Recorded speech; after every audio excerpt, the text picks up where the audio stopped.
बिस्मिल्लाहिर्रहमानिर्रहीम। अस्सलाम वालेकुम नाजरीन। आज 30 मई एतवार के रोज़ कराची के मौसम के हवाले से महकमा मौसमियात का अलर्ट लेकर हाज़िर हूँ। महकमा मौसमियात के मुताबिक आइंदा 2 से 3 दिनों के दौरान कराची में तेज़ हवाएं चलने की तवक्को है।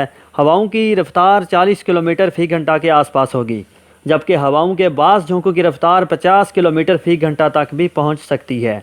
इस दौरान कराची का मौसम गर्म और मरतूब रहेगा। महकमे मौसमियात का मज़ीद कहना है कि हवा में नमी ज़्यादा होने के बायस महसूस किया जाने वाला दर्जा हरारत 40 से 45 डिग्री सेंटीग्रेड के दरमियान महसूस हो सकता है, तहम असल दर्जा हरारत 36 से 37 डिग्री सेंटीग्रेड के आसपास रहेगा। बारिश और समंदरी बादलों के हवाले से बात की जाए तो आइंदा 2 दिनों के दौरान समंदरी बादलों के बायस कराची में मतला जज़वी अबर आलूद रहेगा। बारिश के हवाले से कराची के लिए खुशखबरी ये है कि ये समंदरी बादल आने वाले दिनों में मज़ीद शिद्दत इख्तियार करके गहरे होते जाएंगे और बूंदाबांदी के चांसेस भी मौजूद हैं, जबकि 5 से 7 जून के दौरान कराची में समंदरी बादलों के बायस हल्की बारिश के अच्छे इम्कानात बन चुके हैं।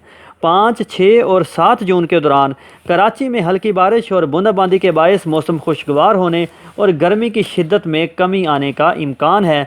कराची में गरज चमक के साथ नाजरीन तेज़ बारिश 15 जून के बाद इंशाल्लाह शुरू हो जाएंगी। नाजरीन, ये थी कराची के मौसम के हवाले से ताज़ा तरीन अपडेट। इजाज़त दीजिए। अल्लाह हाफिज़।